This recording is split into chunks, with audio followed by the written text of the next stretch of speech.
आज का हमारा टॉपिक है how to handle MSME vendors effectively.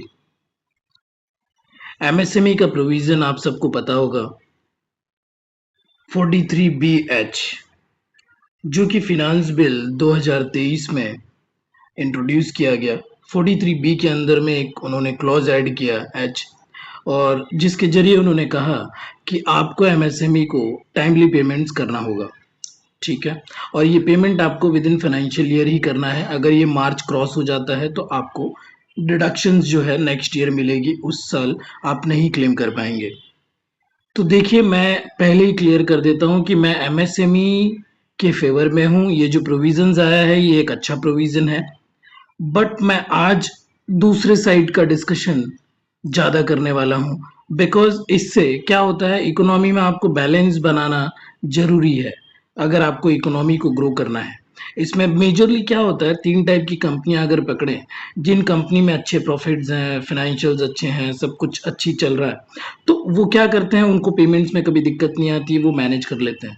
जहाँ पे फाइनेंशियल डिस्ट्रेस है, ऊपर नीचे थोड़ा सा उनका चल रहा है पोजीशन, तो वो थोड़ा सा स्ट्रगल करते हैं इसको कंप्लाई करने में। तो अगर यहाँ पे गवर्नमेंट, एक तो ये हो गया, और जो दूसरा है जो एक्चुअल में डिफॉल्ट कर रहे हैं, जो तीसरी कैटेगरी है, उनके लिए एक बेटर प्रोविजन है। लेकिन जो कंपनी फाइनेंशियल डिस्ट्रेस में है, अगर आप इस साइड की टेबल के उस साइड की बात सोचें कि जो बिजनेसेस हैं, तो वहां पे उनको कितनी तकलीफें फेस करनी पड़ रही हैं इन सब चीज़ों से। तो देखिए, ये प्रॉपर इकोनॉमिक के फेवर में है। एमएसएमई अगर रहेंगे तो ही हम ग्रो कर पाएंगे, क्योंकि आजकल आप 10 वेंडर के साथ में डील कर रहे हैं तो 7 एमएसएमई है, क्योंकि एमएसएमई मेजर रोल प्ले करते हैं इकोनॉमी को ग्रो करने में। अब इसके अंदर अच्छा होता अगर गवर्नमेंट कंडीशनल रखती, कि कुछ कंडीशनल है कि अगर दोनों एग्री हैं, या फिर कुछ सर्टेन कंडीशन डिस्प्यूट्स हैं। बिकॉज जो प्रोविजंस हैं, हमारे इंडिया में जो प्रोविजन बनते हैं वो क्लियर नहीं होते, एम्बिग्यूटी बहुत होती है, इसीलिए लोग कोर्ट केसेस करते हैं और फिर चलते रहता है, बहुत से कॉस्ट इन्वॉल्व हो जाते हैं। ये थोड़ा सा लॉजिकल वे में अगर सोचें, मतलब यूएसए में भी बहुत सारे टैक्सेस हैं, बट उनका जो फ्रेमवर्क है, स्ट्रक्चर है, वो लॉजिकल है। यूएई में भी जाएंगे, अभी यूएई में भी नॉन टैक्स तो कुछ रहा नहीं, खाली पर्सनल इनकम टैक्स नहीं लगता, बाकी धीरे धीरे वो लोग सारे इनडायरेक्ट टैक्सेस ले आए, फिर कॉर्पोरेट टैक्स लाए। लेकिन बट उनके डाउन द लाइन वो सब कॉन्शियस हैं इकोनॉमिक ग्रोथ में भी, और लॉजिकल वे में फ्रेम कर रहे हैं कि किसी को तकलीफ ना हो, सो दैट जो रिच पर्सन है वो ज़्यादा टैक्स पे करे। उस तरीके का सिस्टम चाहिए। चलिए टॉपिक पे आ जाते हैं। तो मैं आपको एक ओवरव्यू दे देता हूं। हम जो बात करने वाले हैं, एक तो कंप्लायंस रिक्वायरमेंट, ठीक है, एक टैक्स इम्प्लीकेशन क्या होगा, और पेनल्टीज फॉर नॉन कंप्लायंस भी डिस्कस कर लेंगे। तो ये तो आपको पता होगा, मैं इस पे ज़्यादा डिस्कस नहीं करूंगा कि माइक्रो, स्मॉल, मीडियम में कितने टर्नओवर और इन्वेस्टमेंट टर्नओवर के बेस में डिसाइड होता है। आप अगर माइक्रो में आ जाएंगे, अगर आपका इन्वेस्टमेंट अप टू 1 करोड़ है, टर्नओवर अप टू 5 करोड़ है, likewise small and medium as given in this slide। तो चलते हैं की प्रोविजंस क्या है।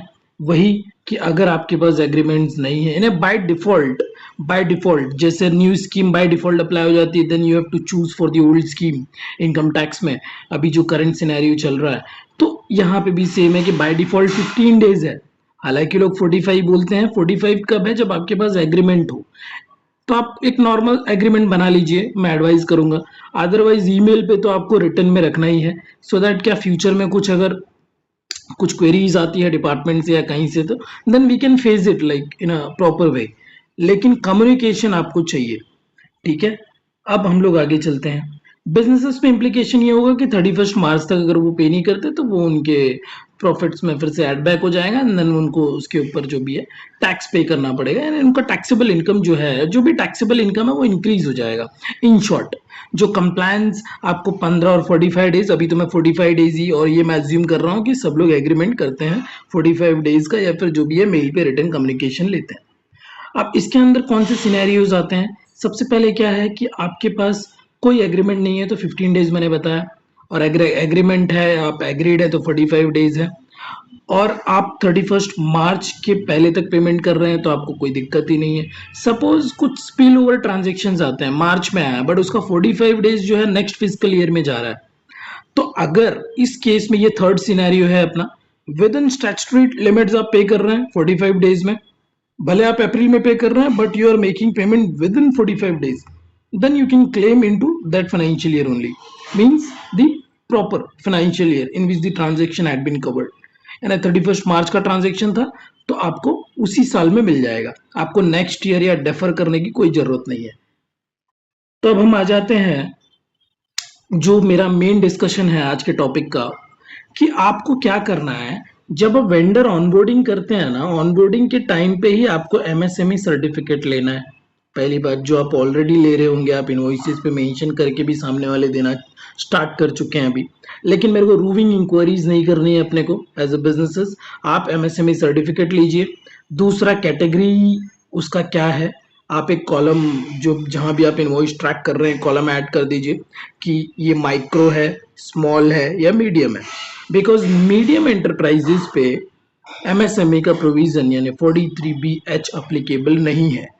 ठीक है, सबसे पहले तो आपको ये पता होना चाहिए कि मीडियम एक्सक्लूडेड है, इसमें से सिर्फ माइक्रो एंड स्मॉल पे एप्लीकेबल है।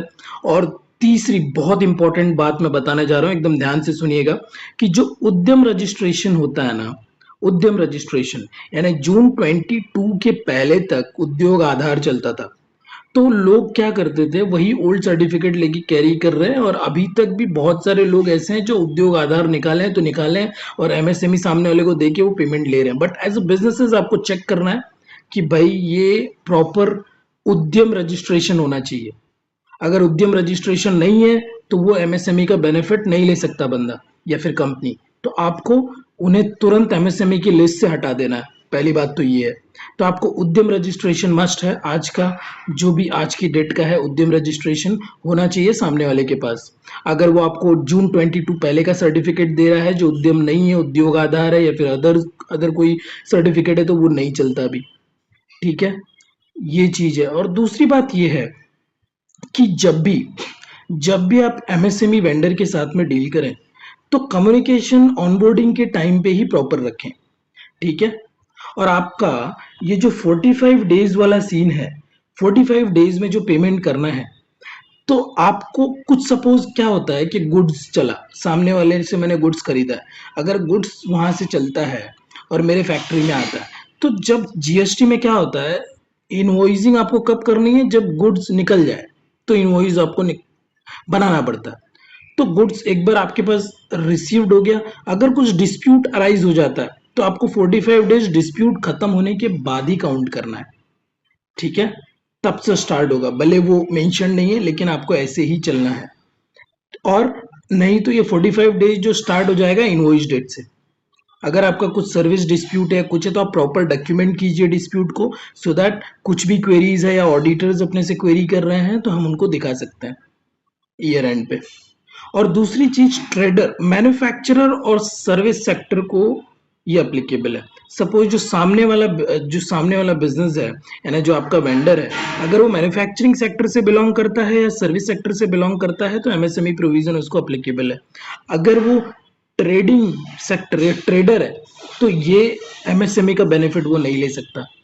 तो पहली बात ये है कि एमएसएमई का बेनिफिट कौन कौन नहीं ले सकता, मैं फिर से बोल देता हूँ। मीडियम एंटरप्राइजेस नहीं ले सकता, अगर ट्रेडर है तो वो नहीं ले सकता।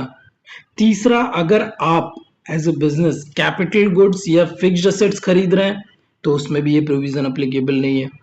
और चौथा, अगर आप कवर्ड हैं प्रिजम्पटिव टैक्सेशन में, अभी मैं आपको सेक्शंस में नहीं लेके जाऊंगा, 44 AD AE वो जो सीरीज है, तो प्रिजम्पटिव टैक्सेशन में सपोज आप बिजनेस है, प्रिजम्पटिव टैक्सेशन में कवर्ड है, तो फिर आप पे ये प्रोविजन अप्लीकेबल नहीं होता। तो कौन कौन नहीं कवर होता ये भी आपको पता होना इंपॉर्टेंट है। और ये पेनल्टीज है जो कि मेंशन्ड है। तो 3 times of the RBI bank rate जो है, ये आपका एमएसएमई एक्ट में लिखा हुआ है, और कंपनीज एक्ट में अपने को रिपोर्टिंग करना पड़ता है बाय एनुअल। ठीक है, biannual MSME 1 filing required for delays beyond 45 days, तो वो आपको एक डिस्क्लोज करना पड़ता है, unpaid MSME dues in financial statements.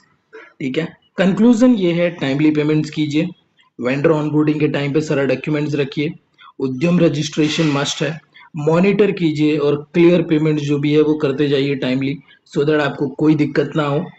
ठीक है, हाँ, आपके कुछ क्वेश्चंस हैं, please be free to ask any question, आप कमेंट कीजिए।